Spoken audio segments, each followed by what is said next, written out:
Ready. আমাদের বাঙালিদের একটা চিরায়ত অভ্যাস, এলাকার কৃতি সন্তান, জীবনে প্রথমবার এটা করলাম সেটা করলাম, এরকম পোস্ট বা পরিচিতি আমাদের এভাবেই আসে। তো ধরা যাক হালের সময় যে ট্রেন্ডটি চলছে আমাদের ফেসবুকে বা ইউটিউবে, যদিও এখন খুব একটা নেই বললেই চলে।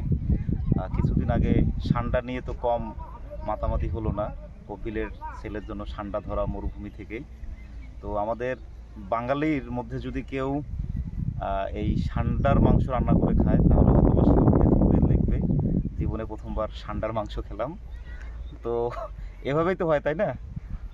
জীবনে প্রথমবার প্লেনে উঠলাম, ট্রেনে উঠলাম বা অমুক জায়গায় গেলাম। তো সেই ক্ষেত্রে সান্ডা বিষয়টিও আমি রিলেটেড করতে চাই।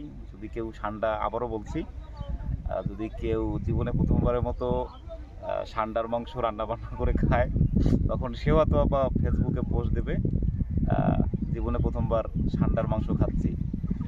তো কি যেন একটা বলতে চেয়েছিলাম, ভুলে যাচ্ছি। আপনারা যদি একটু সময় দেন, এই আমাদের সমাজে ঘটে যাওয়া বিভিন্ন বিষয়, প্রসঙ্গ এবং অসঙ্গতি নিয়ে গ্রামের মেঠো পথে বা প্রান্তিক কোনো জায়গায় বসে আমার মতো কিছু কথা বলতে চাই, সেজন্য আপনাদের কিছু মূল্যবান সময় আমাকে দিতে হবে।